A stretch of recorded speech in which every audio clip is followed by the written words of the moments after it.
평화 인사를 나누겠습니다.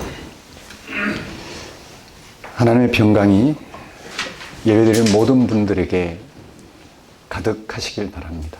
하나님의 평강이 목사님에게 가득하시길 바랍니다. 서로 돌아보시면서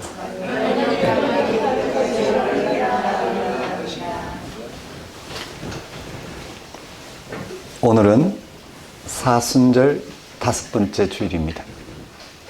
우리는 예수 그리스도 안에서 하나님과 관계를 맺고 살아가는 사람들입니다. 우리의 삶은 하나님과의 관계로부터 가능합니다. 하나님은 세계 창조자이시며 완성자이십니다. 우리를 만드시고 지금 세상을 끌어가십니다. 그분과의 관계를 바르게 하지 않고는 우리는 우리가 당하는 문제들을 해결할 수 없습니다. 하나님과의 관계를 바르게 한다는 것은 우리의 삶이 창조자 하나님께 놓여 있다는 사실을 인정하는 것입니다. 우리의 출처, 우리의 삶의 과정, 또 우리의 미래가 하나님 안에서만 밝히 드러난다는 사실을 인정하는 것입니다. 잘 먹고 잘 사는 것만 추정하는 삶에서 그 삶의 근원을 확인한다는 것입니다. 우리가 하나님과의 관계를 바르게 하는 길은 믿음으로 사는 것입니다. 우리가 믿음으로 산다는 말은 이 세상의 것으로는 온전한 생명을 얻을 수 없다는 뜻입니다. 세상의 것들이 많아야 우리가 풍족하게 먹고 사는 게 아니냐 하고 반론을 제기할 수도 있습니다. 그건 세상의 경험이 우리에게 준 큰 착각입니다. 세상의 것들은 우리가 실제로 먹고 사는 데 필요한 수단들입니다. 그러나 그런 것이 충분하게 확보된다고 해서 우리가 생명을 무조건 얻는 것은 아닙니다. 세상 사람들이 그런 풍족한 삶 가운데서도 얼마나 불안해하는지 잘 아실 것입니다. 끊임없이 욕심을 부리고 허탈해합니다. 아무리 많은 것을 채워도 사람의 영혼은 만족하지 못합니다. 우리는 하나님을 믿음으로 사는 사람들입니다. 풍족한 삶의 조건이나 열악한 삶의 조건에서도 우리는 요동하지 않습니다. 왜냐하면 우리는 하나님과의 관계에 우리의 모든 삶을 걸어두고 살아가는 사람들이기 때문입니다. 우리는 십자가에서 하나님의 유기를 경험한 예수님을, 그러나 온전히 하나님께 순종하여 3일 만에 죽은 자 가운데 살아나신 예수님을 믿음으로 부활 생명을 얻은 사람들입니다. 우리는 이 믿음으로 생명을 얻었고 얻는 삶을 삽니다. 이 사실에 집중하는 시간이 예배입니다. 예배는 우리의 출처와 삶의 과정과 우리의 미래가 온통 하나님과 관련되어 있다는 사실에 집중하는 것입니다.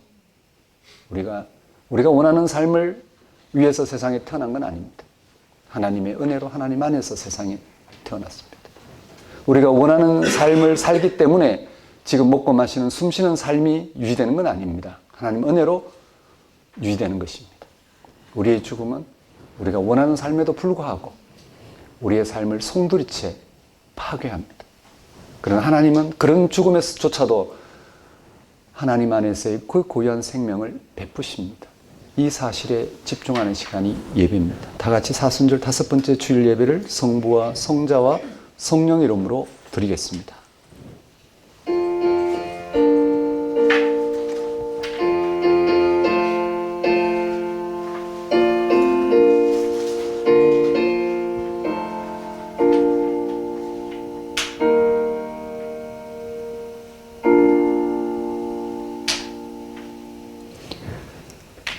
하나님이여, 내게 은혜를 베푸소서. 사람이 나를 삼키려고 종일 치며 앞지하나이다. 내 원수가 종일 나를 삼키려 하며 나를 교만하게 치는 자들이 많사오니 내가 두려워하는 날에는 내가 주를 의지하리이다. 내가 하나님을 의지하고 그 말씀을 찬송하올지라. 내가 하나님을 의지하였은즉 두려워하지 아니하리니 혈육을 가진 사람이 내게 어찌하리이까. 그들이 종일 내 말을 곡해하며 나를 치는 자들의 모든 생각은 사악이라. 그들이 내 생명을 엿보았던 것 같이 또 모여 숨어 내 발자취를 지켜보나이다. 그들이 악을 행하고야 안전하오리까. 하나님이여 분노하사 묵백성을 낮추소서.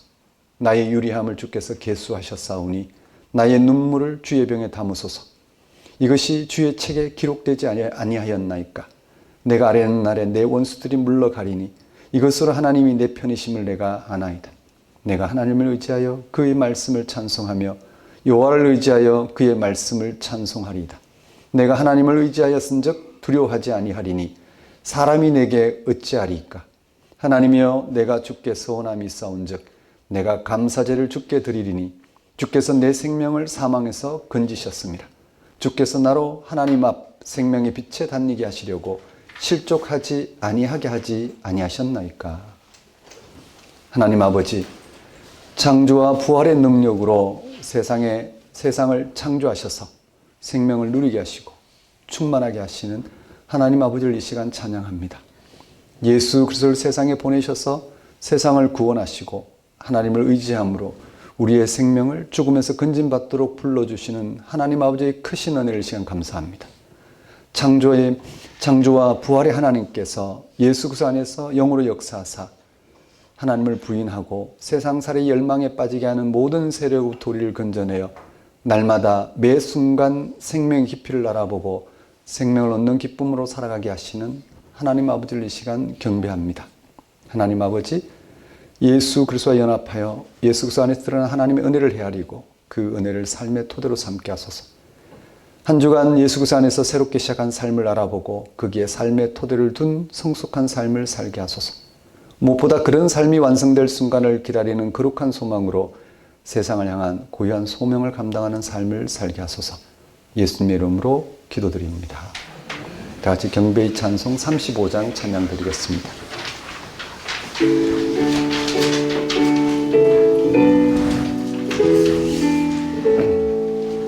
큰 영화로신 주 이곳에 오셔서 이 모인 자들로 주 백성 삼으사 그 중에 항상 계시고 그 중에 항상 계시고 큰 영광 나타내소서.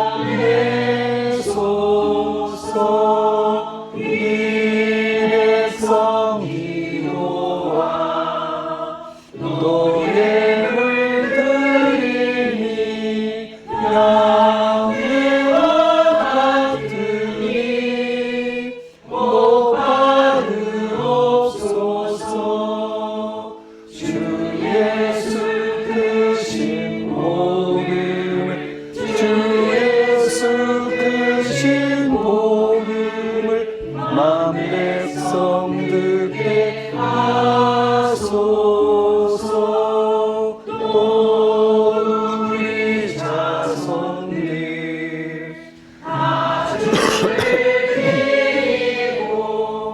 저 성전돌같이 일하게 하소서. 주 구원하신 능력을 주 구원하신 능력을 늙은 날까지 주소서. 주 믿는 마음이 정직히 지키며 예 성도들 같이 주 찬송하다가 저 천국 보좌 앞에서 저 천국 보좌 앞에서 늘 찬송하게 하소서.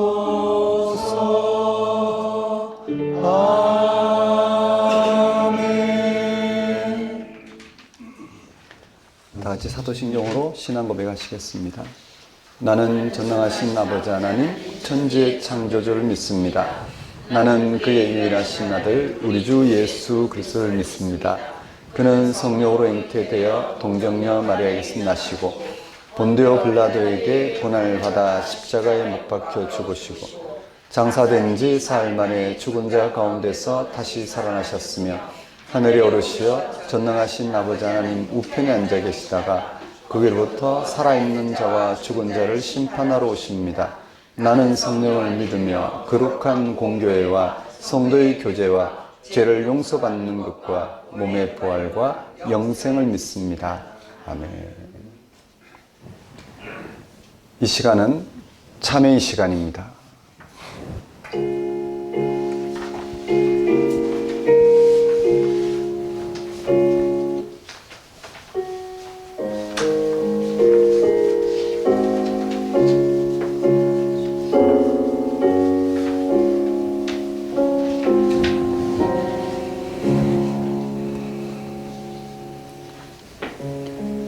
사도 바울은 복음을 다음과 같이 전합니다. 그에게 의로 여겨졌다 기록된 것은 아브라함만 위한 것이 아니요 의로 여기심을 받을 우리도 위함이니 곧 예수 우리 주를 죽은 자 가운데서 살리신 이를 믿는 자니라. 아브라함이 믿은 하나님과 우리 기독교인이 믿는 하나님은 같은 분이십니다. 그 하나님은 예수 우리 주를 죽은 자 가운데 살리신 분이라고 말합니다. 예수께서 주이시며 하나님께서 그를 죽은 자 가운데 살리셨다는 말은 세상에서 의롭지 못한 자로 배척받는 자를 창조의 능력이신 하나님께서 의롭게 하셨다는 뜻입니다. 그 믿음으로 우리는 의로워질 수 있습니다. 영혼의 참된 안식을 얻을 수 있습니다. 자기가 세상에서 버림받을까 하여 걱정하지 않습니다. 가난으로 인해서 인생이 망가질까 노심초사하지 않습니다. 다른 사람들처럼 행복한 조건을 얻지 못할까 하여 불안해하지도 않습니다. 세상이 의롭지 않다고 배척한 이들을 하나님이 의롭다고 인정하셨다는 사실을 알기 때문입니다. 아무것도 아닌 이들을 귀히 여기시고 하나님 안에서 생명을 얻게 하셨다는 사실을 알기 때문입니다. 이런 사실을 실감하기 어려운 이유는 대다수 사람이 율법적인 삶의 방식에 길들여져 있기 때문입니다. 율법은 사람을 그의 업적으로 평가합니다. 율법은 사람을 그의 업적으로 평가합니다. 대한민국 사회에서 두드러지게 나타나는 현상입니다. 대한민국에서 앞서 나간다고 생각하는 부모들은 유치원이나 초등학교 저학년 때부터 서울대학교와 의대에 들어가는 프로그램으로 아이들을 뺑뺑이 돌립니다. 그런 마음이 이해가 가긴 합니다. 돈이 완벽하게 지배하는 세상을 우리가 일상으로 경험하고 있기 때문입니다. 현대인들은 위선자라도 세상에서 인정받고 싶어 합니다. 인정받지 못하면 바보가 되고 인생 낙오자 된다고 여깁니다. 이게 우리의 현실이긴 한데 이런 시대의 정신은 속임수가 아닐까요? 인생을 완전히 그런데 소진하게 만드는 속임수는 아닐까요? 지금 우리는 속으면서도 속는다는 사실을 모르는 게 아닐까요? 어떻게 여기서 벗어나서 진짜 인생을 알아보고 살아갈 수 있을까요?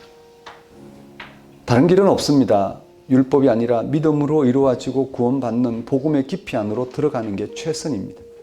십자가 달려 죽은 예수를 통해서 하나님께서 행하신 구원의 경이로움을 느껴야 합니다. 그런 사람은 하나님의 자유와 평안을 얻습니다. 그 인생에는 온갖 인간적인 계산서가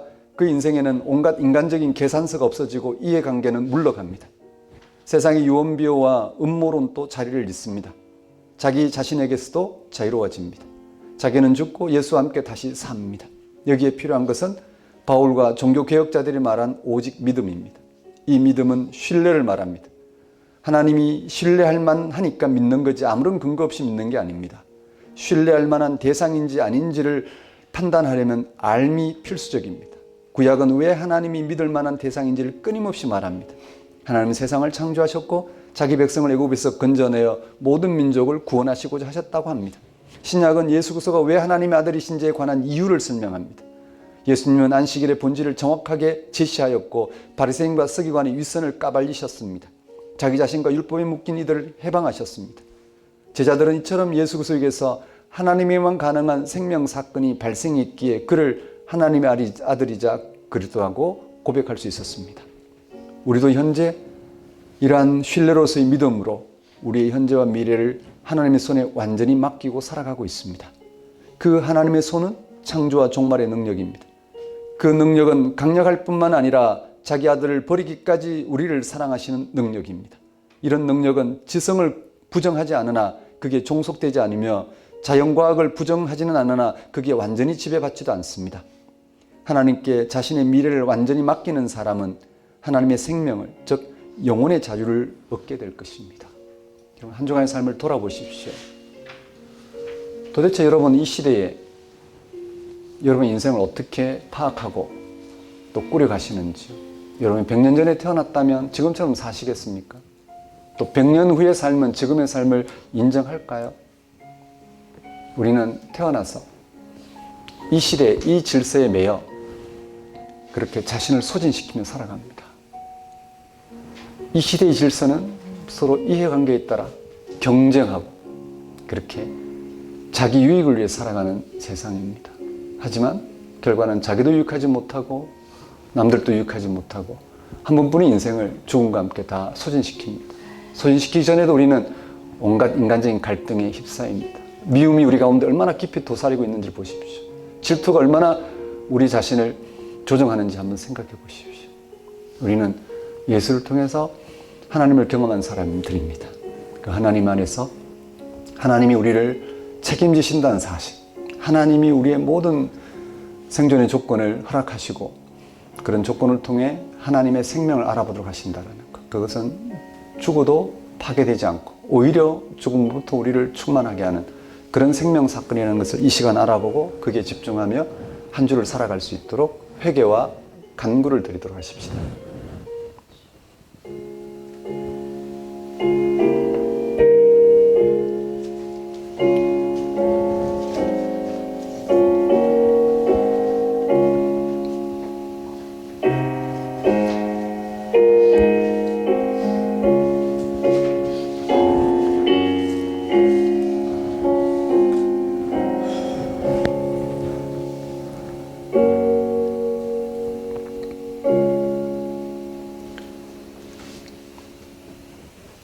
하나님 아버지, 이 시간 우리의 존재의 근거이자 우리가 누려야 될 참 생명의 현실이요 또 죽음으로부터도 죽음에도 불구하고 온전해야 될 그 생명의 완성이신 하나님 안에서 우리가 살아갈 수 있도록 인도하여 주옵소서.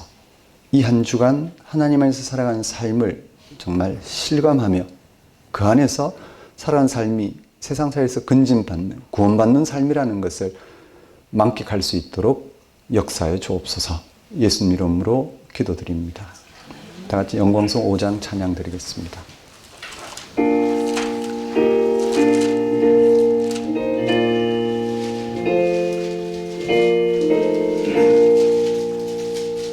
이 천지가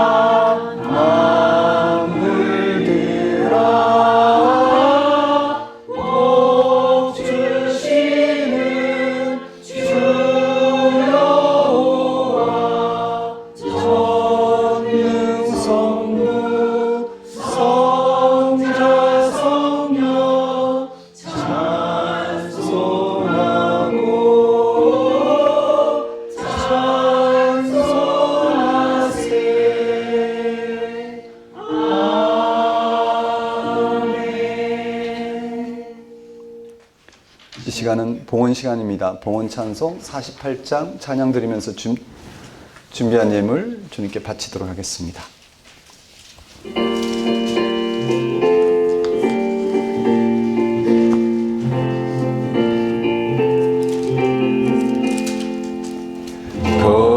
거룩하신 주 하나님 모든 영광 받으소서. 주의 자녀 함께 모여 경배 찬송 드립니다.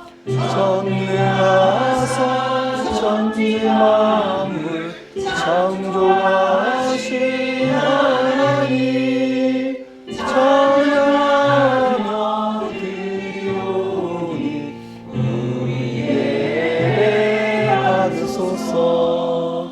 자비하신 주 하나님 모든 영광 받으소서.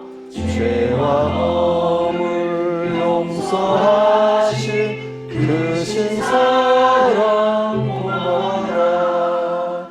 상한 심령 구원주사 기쁨 주신 하나님 감사하며 드리오니 우리 예배 받으소서. 은혜로우신 주 하나님 모든 영광 받으소서. 불기둥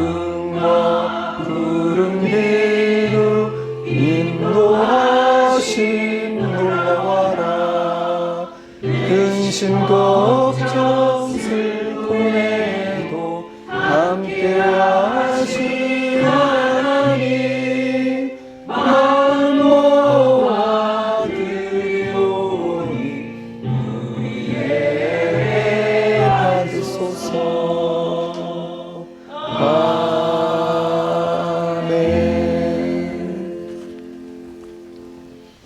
주님, 우리는 이 세상이 하나님에 의해서 창조되었음을 믿습니다. 그런 능력을 행사할 수 있는 분은 오직 여호와 하나님 외에는 없습니다. 그래서 하나님을 찬양합니다. 하나님은 단순히 세상을 없는 것으로부터 있는 것으로 창조하셨습니다. 너무나 엄청난 사건입니다. 우리는 없는 것이 어떤 것인지 어림짐작으로만 알지 실질적으로 모릅니다. 이미 이런 방식으로 창조된 세상 안에 들어와 있는 탓에 창조 외부를 경험할 수 없기 때문입니다. 창조의 내부만이 아니라 외부를 포함한 모든 것이 하나님의 창조 행임을 믿습니다. 그래서 우리는 하나님께 영광을 돌리지 않을 수 없습니다. 주님, 하나님의 창조를 믿는 우리가 무엇을 두려워하겠습니까? 이 땅에서 사는 우리의 삶이 없어진다 해도 그것마저 하나님의 창조 행위에 속하니 우리가 무엇을 걱정하겠습니까? 주님, 하나님만이 홀로 창조이시기에 하나님이 또한 우리의 구원자이십니다.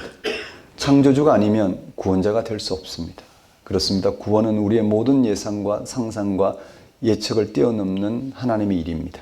세상에 아무것도 없는 것부터 창조되었듯이 구원도 온전히 하나님의 선물로만 주어집니다. 창조자 하나님께서 하나님의 아들 예수를 통하여 하나님의 구원을 선물로 주셨습니다. 지금 여기서 하나님의 그 창조와 구원에 우리의 모든 영적 관심을 기울이며 살도록 인도해 주시니 우리가 어찌 하나님께 감사와 찬송을 드리지 않을 수 있겠습니까? 하나님 아버지, 이러한 하나님의 다스림 가운데 살아가게 하시는 하나님의 은혜를 이 시간 고백합니다. 우리의 모든 필요를 채우시는 하나님께 감사와 영광을 돌리는 것은 우리의 마땅히 행할 바이며 또한 지극한 기쁨을 알고 하나님 앞에 들고 나온 우리의 예물과 헌신을 받아주소서. 우리로 생명의 주 앞에, 그 신비 앞에, 그 약속과 미래 앞에 다만 순종하는 삶을 살게 하소서. 예수님 이름으로 기도드립니다. 네, 교회 소식을 전하겠습니다. 작은 교회 여러분 안녕하십니까? 현재 우리는 작은 교회로 살아가고 있습니다. 작은 교회는 성경이 전하는 하나님과의 관계를 가장 확실한 방식으로 맺고 살아가고자 하는 신앙인들을 가리킵니다. 우리는 2000년 전 십자가를 신 예수에게 일어난 하나님의 일, 그 일을 통해서 하나님을 알아보고 하나님과의 관계 속에 하나님이 우리 가운데 드러내신 그 하나님의 일을 우리의 생명으로 받아들이고 살아가고자 합니다.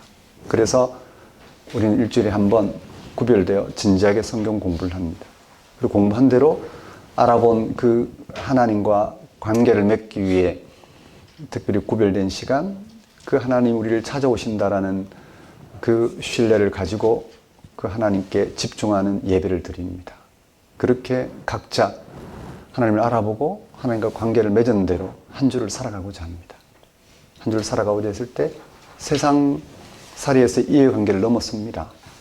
내 중심적인 삶에서 벗어나 하나님 안에서 어떻게 우리의 삶을 헤아려야 될지, 서로의 삶에 어떻게 관여를 해야 될지를 우리는 분별하게 됩니다. 그냥 방관하는 것도 아니고 또 우리는 지나치게 서로의 어떤 관계를 확인하려고 하는 것도 아닙니다. 하나님 안에서 각자 그 삶이 누려야 될 그 생명을 알아보고 누리는데 서로 만족하며 그럴 수 있도록 공간을 내어주고 그럴 수 있도록 또 함께 하고자 합니다. 그렇게 우리는 세상살이 한가운데서도, 즉 죽음을 내려낼 세상살이 휘둘려 살아가는 삶 한가운데서도 하나님을 알아보고 하나님 생명을 얻는 그 넉넉함으로 서로의 두려움과 염려를 극복하고 죽음이라는 절망으로부터 하나님 안에서 생명의 희망을 서로 나누면서 살아갑니다. 그렇게 산다고 하지만 무너집니다. 무너질 수밖에 없죠. 자녀 문제나 또는 먹고 사는 문제 앞에 우리는 또 상처를 받을 수밖에 없습니다. 움츠러들 수밖에 없습니다. 또 구별된 시간 성경 공부를 통해 하나님 관계를 알아봅니다. 하나님이 아니면 이 세상살이 자체가 불가능하고 하나님 안에서만 이 세상살이 100년 전이든 100년 후든 지금이든 가장 분명한 인생을 확인하고 살아갈 수 있구나. 그런 하나님에서 확인할 생명이 이런 차원이었구나. 그걸 생생하게 또 알아봅니다. 그 예배를 통해서 하나님 관계 안에서 하나님 부어주실 생명을 나름으로 맛보고 또 맛보고자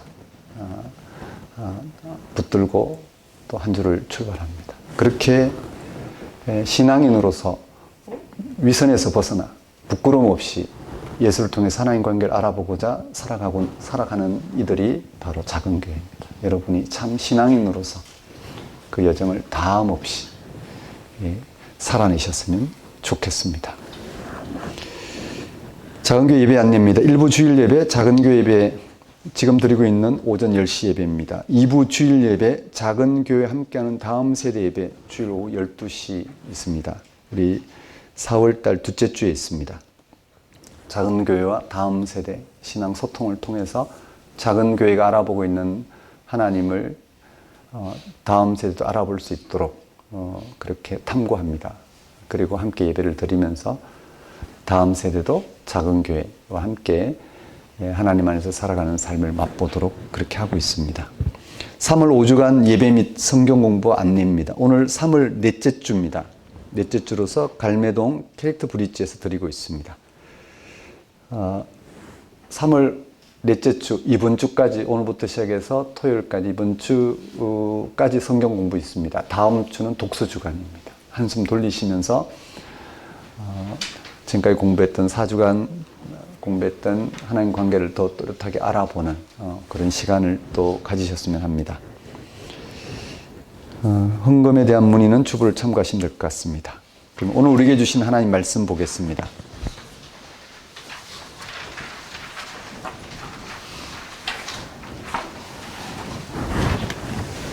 오늘 우리에게 주신 하나님 말씀은 로마서 5장 12절에서 21절까지 말씀입니다. 로마서 5장 12절에서 21절까지 말씀 제가 받들어 봉독하겠습니다. 그러므로 한 사람으로 말미암아 죄가 세상에 들어오고 죄로 말미암아 사망이 들어왔나니 이와 같이 모든 사람이 죄를 지었으므로 사망이 모든 사람에게 이르렀느니라. 죄가 율법이 있기 전에도 세상에 있었으나 율법이 없었을 때에는 죄를 죄로 여기지 아니하였느니라. 그러나 아담으로부터 모세까지 아담의 범죄와 같은 죄를 짓지 아니한 자들까지도 사망이 왕노릇하였나니 아담은 오실자의 모형이라. 그러나 이 은사는 그 범죄와 같이 아니하니 곧 한 사람의 범죄를 인하여 많은 사람이 죽었은즉 더욱 하나님의 은혜와 또한 한 사람 예수 그리스도의 은혜로 말미암은 선물은 많은 사람에게 넘쳤느니라. 또 이 선물은 범죄한 한 사람으로 말미암은 것과 같지 아니하니 심판은 한 사람 말미암아 정죄에 이르렀으나 은사는 많은 범죄로 말미암아 의롭다 하심에 이름이니라. 한 사람의 범죄로 말미암아 사망이 그 한 사람을 통하여 왕노릇하였은즉 더욱 은혜와 의의 선물을 넘치게 받은 자들은 한 분 예수 그리스도를 통하여 생명 안에서 왕노릇하리로다. 그런즉 한 범죄로 많은 사람이 정죄에 이른 것 같이 한 의로운 행위로 말미암아 많은 사람이 의롭다 하심을 받아 생명에 이르렀느니라. 한 사람이 순종하지 아니함으로 많은 사람이 죄인 된 것 같이 한 사람이 순종하심으로 많은 사람이 의인이 되리라. 율법이 들어온 것은 범죄를 더하게 하려 함이라. 그러나 죄가 더한 곳에 은혜가 더욱 넘쳤나니 이는 죄가 사망 안에서 왕노릇한 것 같이 은혜도 또한 의로 말미암아 왕노릇하여 우리 주 예수 그리스도를 말미암아 영생에 이르게 하려 함이라. 하나님 아버지, 이 시간 선포되는 말씀을 통하여 예수 그리스도 안에서 하나님이 행하신 일을 우리가 또렷이 실감하고 그 일이 세상에서 우리를 구원하시는 그런 구원의 능력, 생명의 능력이라는 사실을 받아들일 수 있도록 인도하여 주옵소서. 예수님 이름으로 기도드립니다. 오늘 설교 본문은 로마서 5장 21절에서 로마서 5장 12절에서 21절까지 말씀이고 제목은 믿음으로 사는 인생은 어떤 것인가. 지난 시간에 있어 두 번째 시간인데 소제목은 죽음으로부터 해방된 삶입니다. 로마서는 기독교 신앙의 핵심인 하나님의 복음에 대하여 해명하고 있는 책입니다. 로마서 1장 1절에서 바울은 하나님의 복음을 전하도록 사도로 부르심을 받았다고 밝히고 있습니다.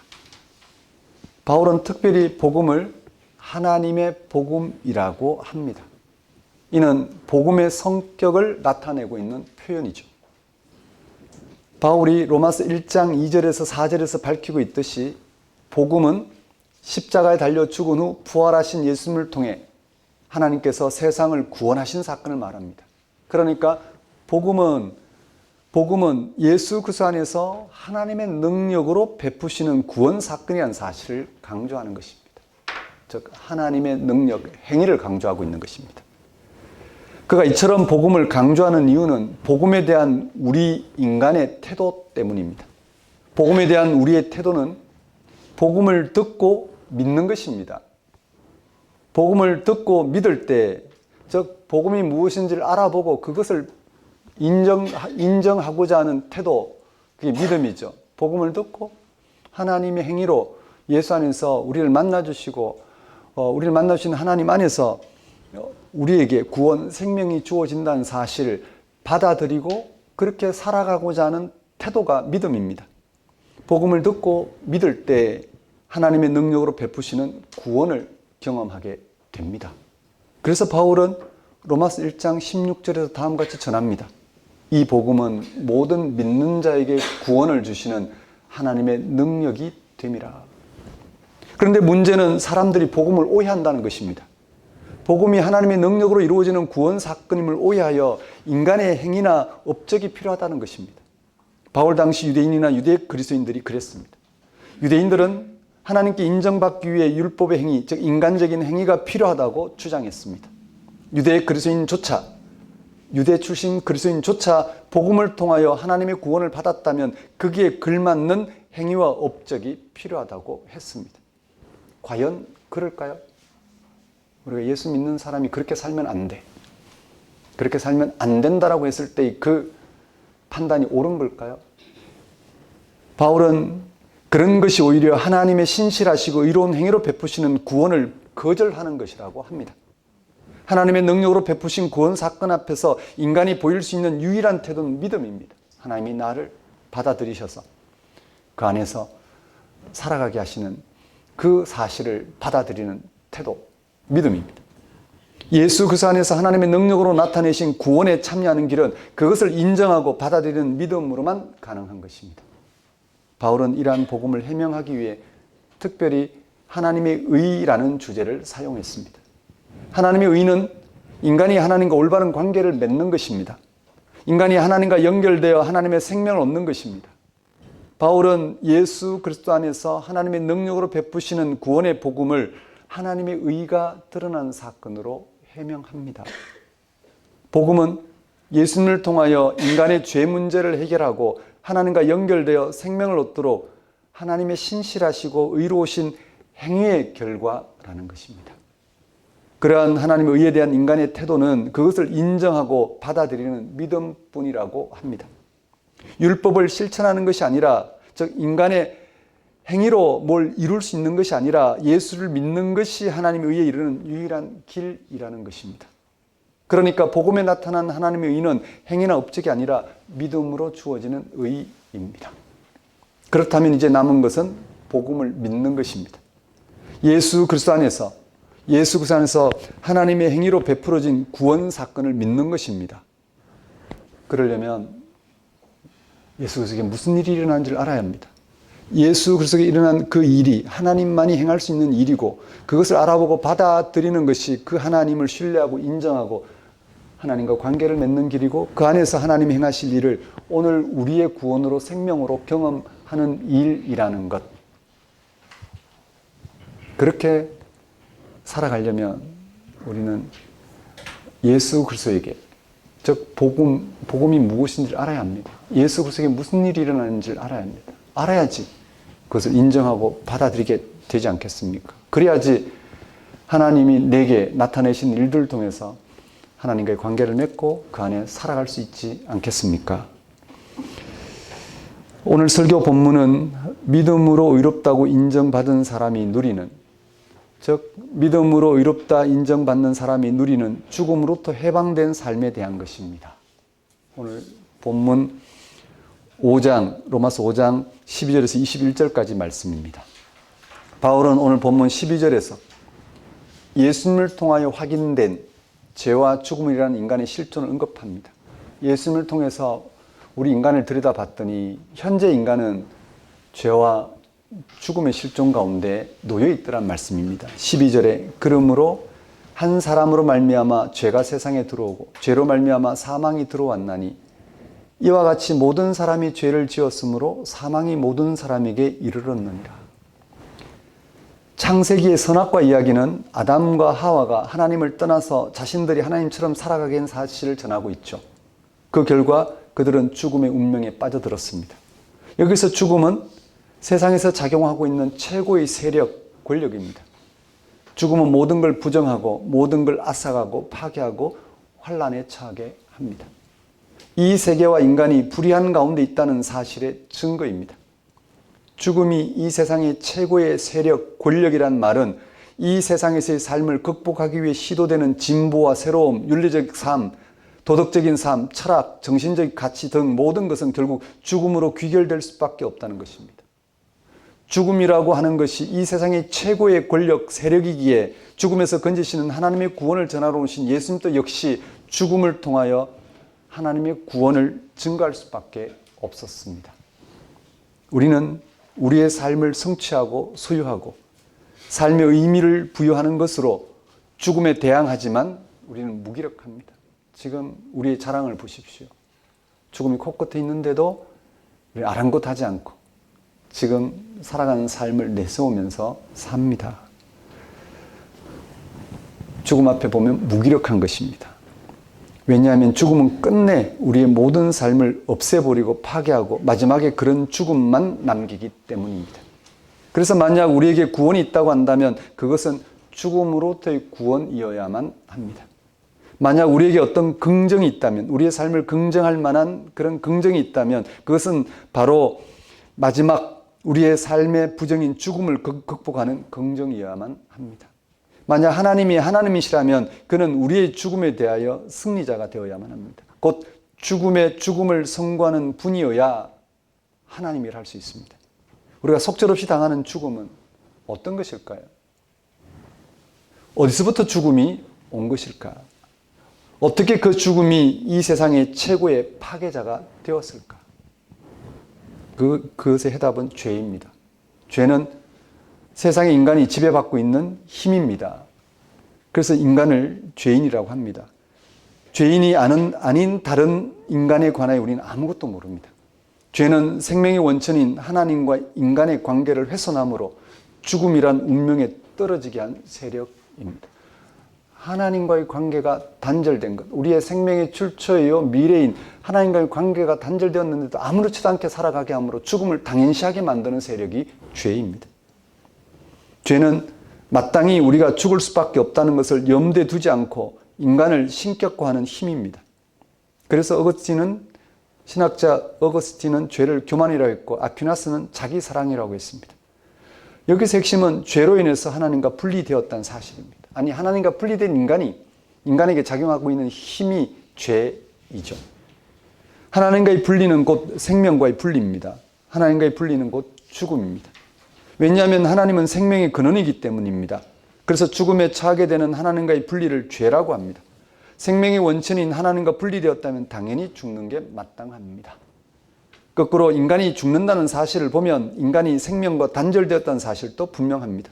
신구약 성경이 일관되게 진술하고 있는 생명의 영인 하나님과의 관계가 단절됨으로써 인간은 죽는다는 이런 진술은 정말 옳습니다.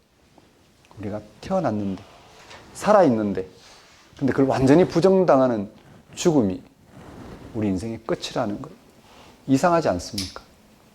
그것은 우리의 생명의 출처이신 하나님과 단절된 채 지금 이 육신의 생명만 몰두한 나머지 그 하나님 안에서 이 육신의 생명이 누리고 있는 하나님의 참 생명으로 우리가 거듭나야 되는, 완성되어야 되는, 마치 우리가 아무것도 없는 데서 태어난 것처럼 죽음으로부터 하나님 안에서 새롭게 우리의 미래를 헤아릴 수 있는 그런 차원을 망각하고 단절된 채 살아간 나머지 현재 육신의 죽음을 우리는 절망적으로 생각할 수밖에 없습니다. 아무런 빛이 없습니다. 그것이 우리가 당하는 죽음입니다. 문제는 이런 진술이 오늘날 현대인들에게 별로 현실적으로 와닿지 않는다는 데 있습니다. 지금 당장 돈을 벌어야 하고 좋은 음식이나 영양제를 챙겨 먹어야 하고 자식들을 교육하는 일에 정신을 쏟고 있는 사람들에게 생명의 영 또는 생명이란 말은 너무나 추상적으로 들릴 수밖에 없습니다. 이들은 기껏해야 기복적인 차원이나 도덕적인 차원에서만 하나님을 생각할 뿐입니다. 우리가 아담 때문에 죄의 후손이 되었고 결국 죽을 운명에 떨어졌다는 사실을 기분 나쁘게 생각합니다. 여기서 아담은 한 개인을 가리키지 않습니다. 아담은 모든 인류를 대신합니다. 아담 때문에 우리가 죄인 된 것이 아니라 우리 자신이 죄의 실존 가운데 있기 때문에 죄인이고 그런 방식으로 살아가는 인간 전체를 통틀어 아담이라고 성경은 표현하고 있는 것입니다. 아담은 우리 자신입니다. 그런데 자기는 하나님께 불순종하지 않았고 교만이나 자기 사랑과는 거리가 멀다고 생각하는 분들도 있을 것입니다. 그런 생각은 뭔가 모르는 이야기입니다. 우리는 아담이 행한 것을 우리가 행하고 있고 그 후 아담이 고통당한 그것을 우리가 고통당하고 있습니다. 우리는 모든 사람이 죄를 짓고 있으며 그 후 모든 사람이 죽는 것을 봅니다. 인류 역사는 그것을 목격해 왔습니다. 앞으로도 목격할 것입니다. 지금 인류가 얼마나 자기중심적으로 살아가는지를 생각해 보십시오. 지금 인류가 겪고 있는 전쟁, 살인,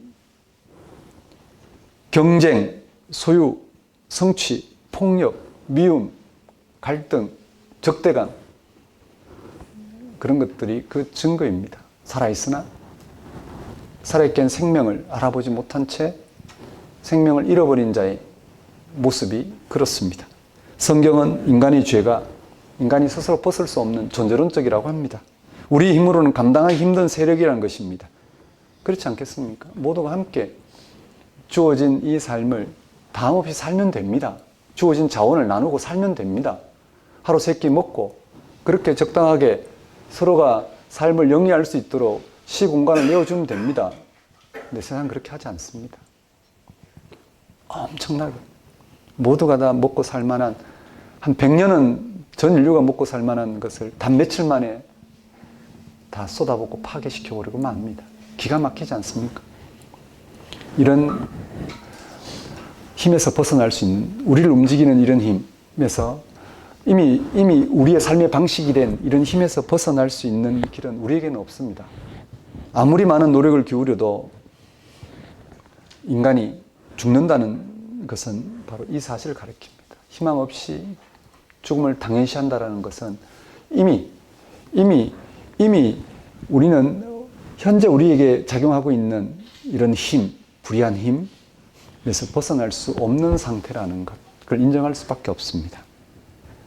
사도 바울은 아담 이후 모든 인류가 죄와 죽음의 실존에서 벗어난 적이 없다는 사실을 본문 13절, 14절에서 부연 설명합니다. 13절, 14절 보십시오.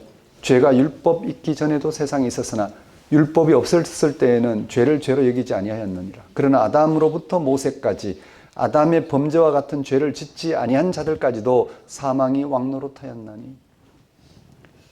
성경에 의하면 모세는 하나님부터 이스라엘을 위해 율법을 받았습니다. 그 율법은 아담 이후 인류가 하나님과 깨어진 죄 가운데 있다는 사실을 드러냈습니다. 그런데 그 죄는 율법이 주어지기 전에도 세상에 있었습니다. 인간이 하나님과 분열된 죄 가운데 있다는 사실을 율법이 가르쳐주기 전에는 죄를 죄로 알지 못했습니다. 그렇다고 죄가 없었던 것은 아닙니다. 아담부터 모세까지, 즉 모세의 율법을 통하여 죄가 명시적으로 드러나기 전 인류도 여전히 아담의 죄 가운데 있었다는 것입니다. 그들은 아담의 범죄의 표본과도 다르고 율법에 근거한 이스라엘의 범죄와도 다르지만 여전히 하나님과 분열된 죄 가운데 있었습니다.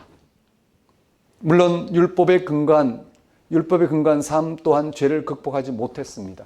결국 아담 이후 인류는 율법이 없을 때 죄를 죄로 알지 못했든지 아니면 율법을 통해서 죄를 죄로 알든지 죄를 극복하지 못하고 죽음의 실존에 떨어졌습니다.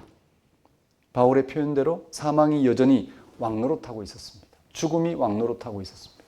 죽음에서 누구도 벗어날 수 없었고 벗어날 대상을 찾지도 못했고 찾은바된 삶을 나타내지도 못했습니다.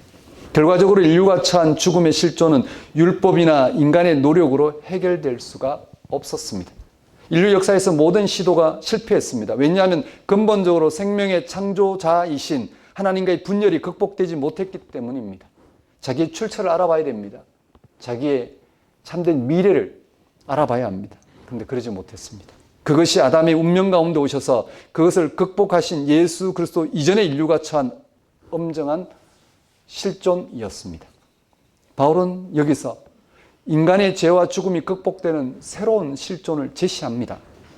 15절에서 21절까지의 말씀입니다. 그 새로운 실존은 죽은 자 가운데서 부활하신 예수님을 통하여 이루어진 것입니다. 그것은 은사이며 은혜이며 예수 그리스도를 말미암는 선물로 주어진 것입니다. 예수 그리스도는 인류를 대표하는 죄, 죽음의 실존에 처한 아담의 운명을 극복하고 생명의 세계에 이르는 둘째 아담으로 그려집니다. 바울은 예수님에게 일어난 죽은 자로부터의 부활 사건에서 그의 십자가의 죽음은 첫 아담의 불순종을 극복하기 위한 순종의 길이었다는 사실을 확인하였습니다. 거기서 율법을 통해 드러난 죄와 죽음의 실존이 극복되었다는 사실을 경험하였습니다.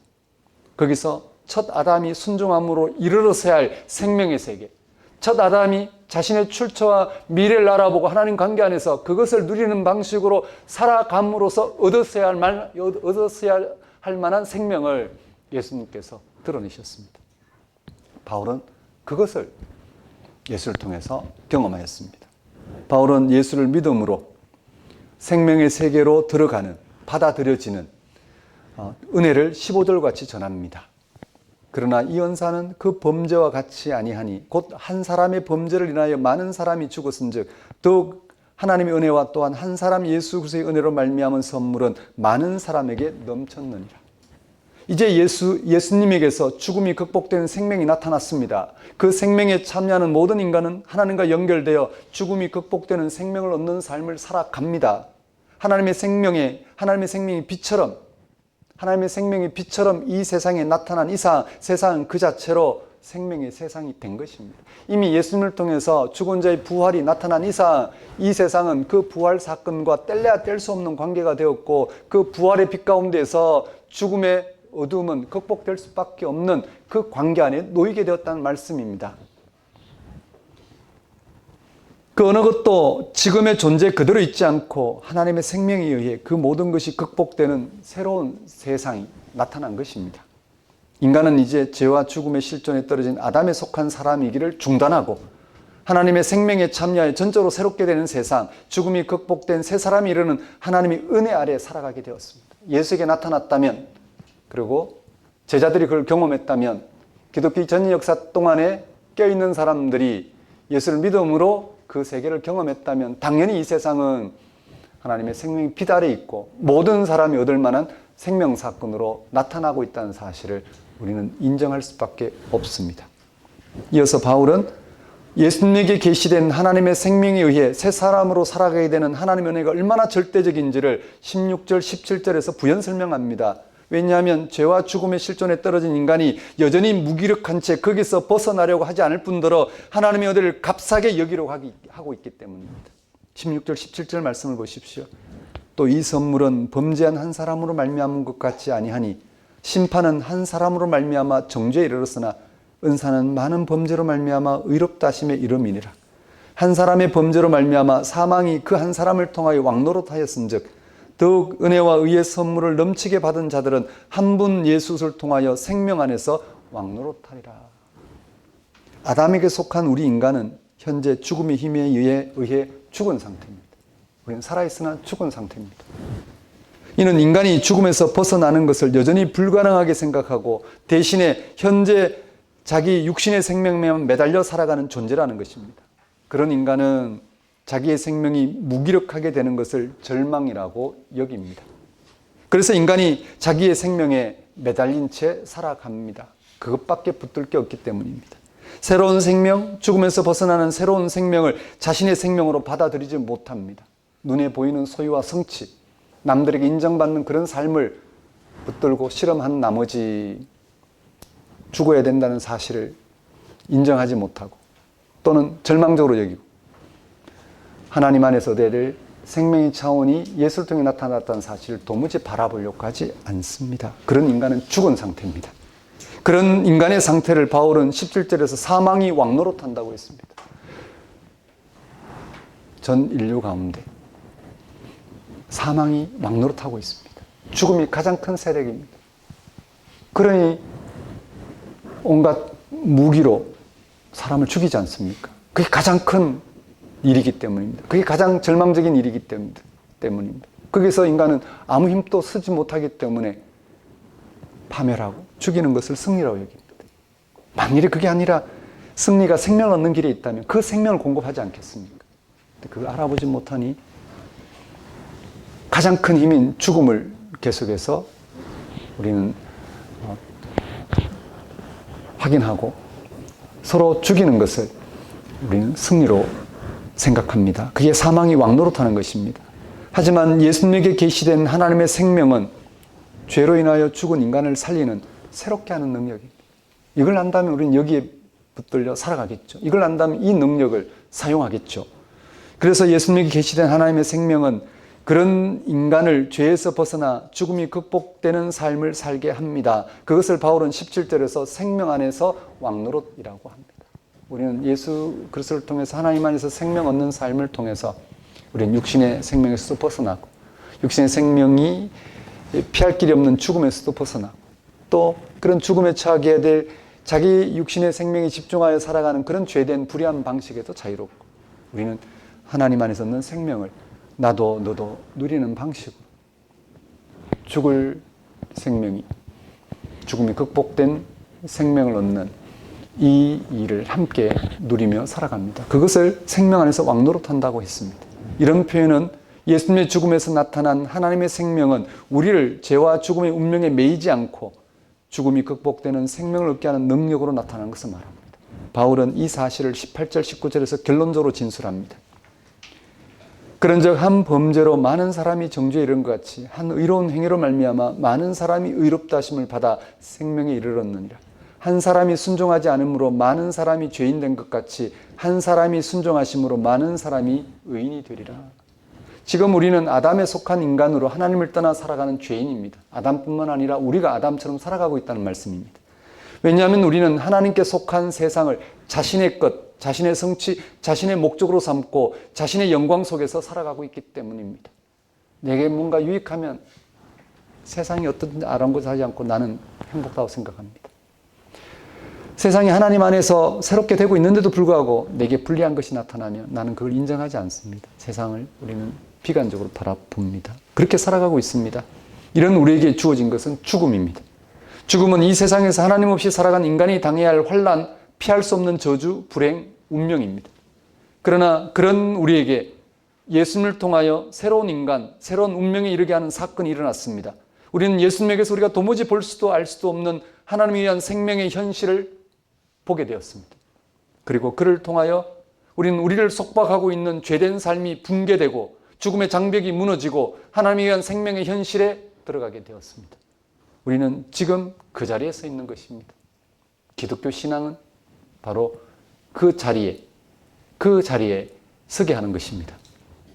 그런데 문제는 우리가 예수님에게 나타난 하나님의 생명을 바라보지 않고 또 다른 방식으로 자기 신앙을 모색한다는 것입니다.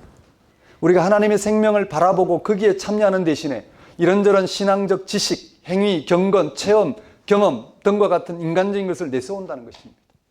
교회 다닌다, 예배 드린다, 기도한다, 성교한다 하면서도 우리는 이 죽음의 장벽이 무너지고 하나님 안에서 생명이 나타난 사실을 예수를 통해서 알아보고 그 안에 살아가고자 시도하는 게 우리의 신앙인데, 믿음인데 그게 집중하지 않습니다.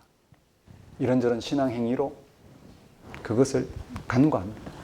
대신에 자기의 신앙행위로 뭔가 남들에게 인정받을 만한 신앙행위가 있으면 하나님이 그렇게 자신을 인정하는 것처럼 세상 사람들이 바라는 것보다 자신이 바라는 것이 더 분명하거나 더 특별한 방식으로 주어지면 마치 하나님이 그렇게 자신의 신앙을 인정하고 도와주시는 것처럼 처리하는 것으로 대신해 버립니다. 그 자체가 바로 아담에 속한 죄된 인간의 모습입니다. 그래서 바울은 20절, 21절에서 죄의 개념을 명확히 하면서 인간이 새롭게 되는 것은 오직 예수 그리스도에 계시된 하나님의 생명에 가능한 은혜의 사건임을 다시 한번 강조하는 것으로 마무리합니다. 은혜, 값없이 주셨다. 어떻게? 하나님의 행위로 예수 안에서 하나님께서 값없이 주시는 것, 대가를 지불할 수 없기 때문에 하나님이 대가를 지불하시고 그것을 값없이 주시는 행위가 바로 하나님의 구원 사건이라는 사실을 분명하게 해서 은혜라는 단어를 사용하고 있습니다. 20절, 21절 보십시오. 율법이 들어온 것은 범죄를 더하게 하려 함이라. 그러나 죄가 더한 곳에 은혜가 더욱 넘쳤나니 이는 죄가 사망 안에서 왕노릇한 같이 은혜도 또한 의로 말미암아 왕노릇하여 우리 주 예수 그리스도로 말미암아 영생에 이르게 하려 함이라. 우리는 앞에서 아담에 속한 인간이 새롭게 되는 것, 새 사람이 되는 것은 오직 예수님에게 계시된 하나님의 생명에 의해서만 가능하다는 사실을 확인했습니다. 즉 바울이 하나님의 복음이라고 말한 것처럼 예수 그리스도 안에서 하나님의 행위로 이루어지는 사건임을 우리는 확인했습니다. 그리고 새 사람 되는 차원은 죄로 인한 죽음에서 벗어나 하나님의 생명에 참여함으로 이루어지는 사건이라는 사실도 살펴봤습니다.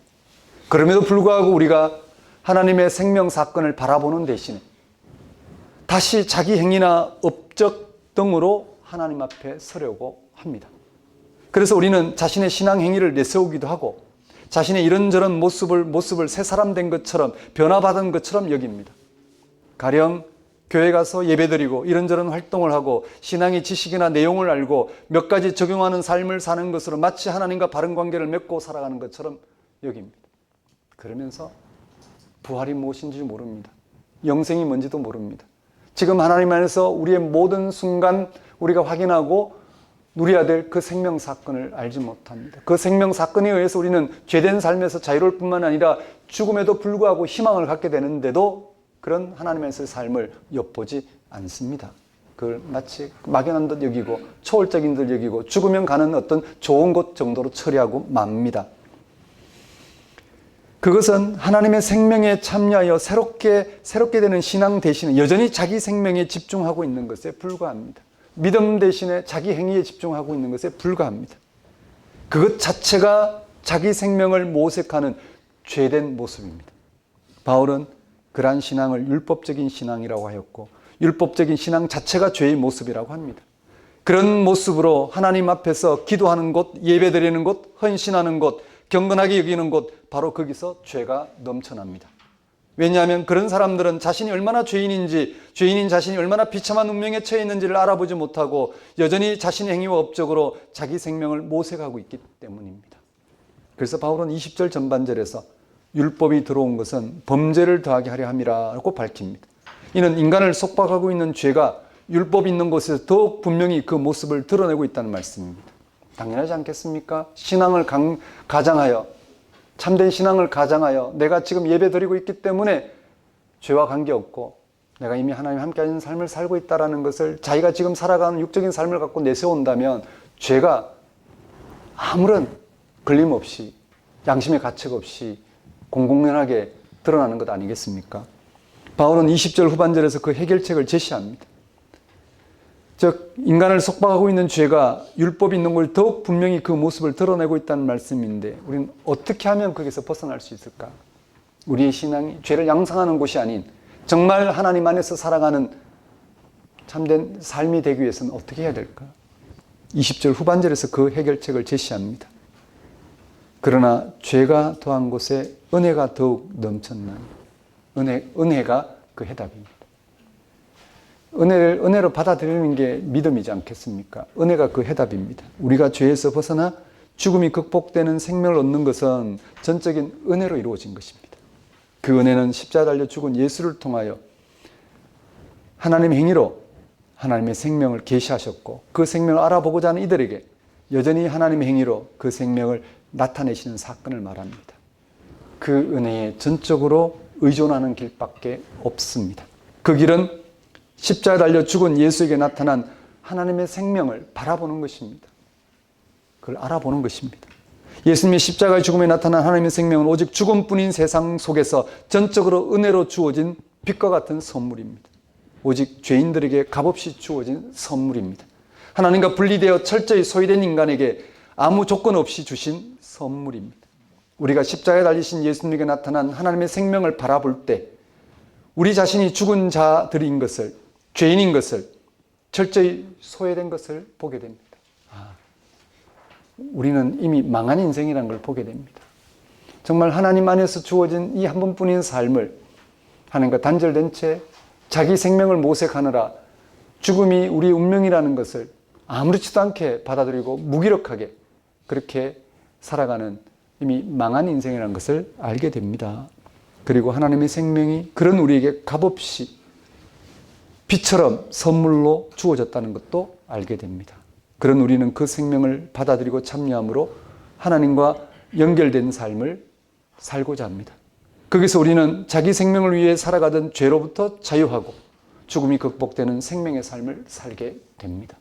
이 세상 안에서 하나님과 연결되어 하나님 안에서의 생명을 알아보고 그 생명을 얻고자 살아가는 우리에게 죽음이라는 운명이 극복될 만큼 하나님 안에서 하나님의 생명을 우리는 알아보고 그걸 누리며 소망하게 된 역사가 일어난다는 말씀입니다.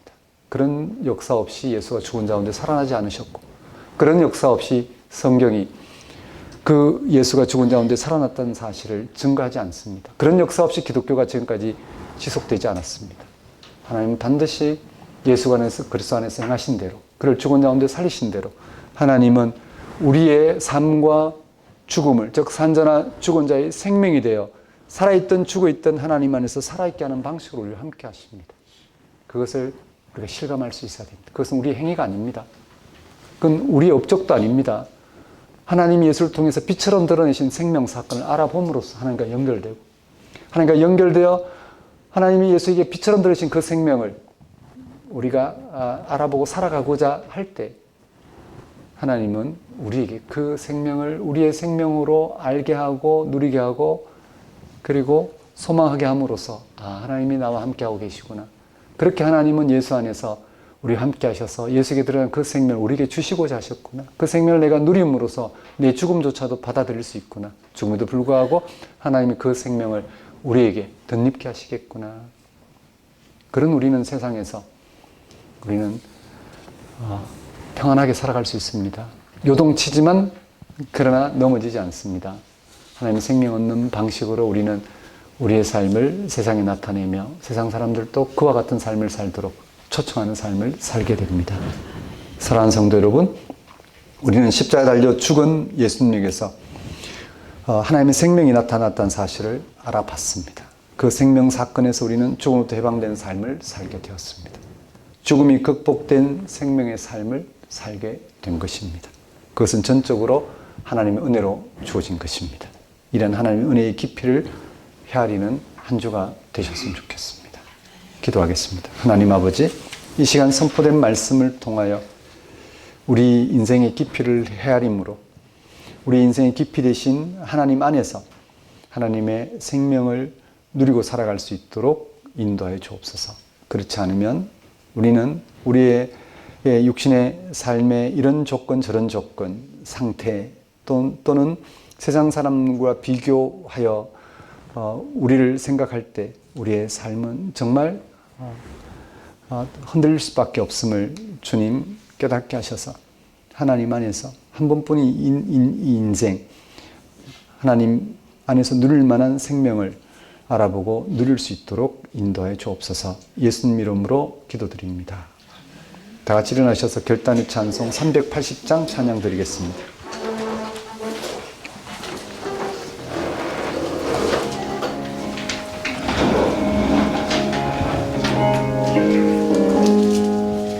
나의 생명 되신 주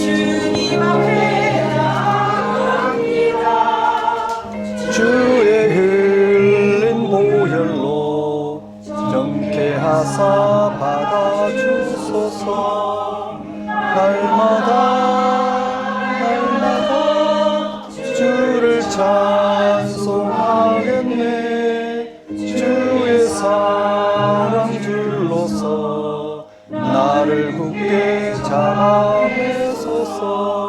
그런 세상 지낼 때 나를 인도하여 주소서. 주를 믿고 나가면 나의 길을 잃지 않겠네. 날마다 주를 찬송하겠네. 주의 사랑 줄로서 나를 굳게 잡아내소서. 세상 살아갈 때에 주를 더욱 사랑합니다. 밝고 빛난 정리에 나의 영혼 들어가겠네. 날마다 주를 찬송하겠네. 주의 사랑 줄로서 나를 굳게 잡아내소서. 아멘.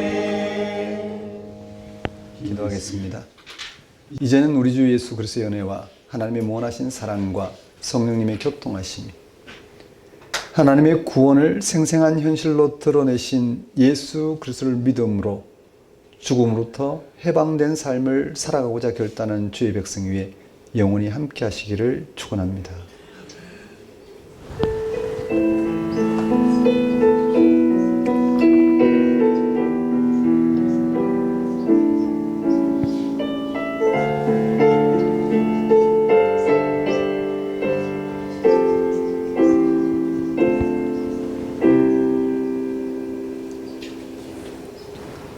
예배를 마치겠습니다.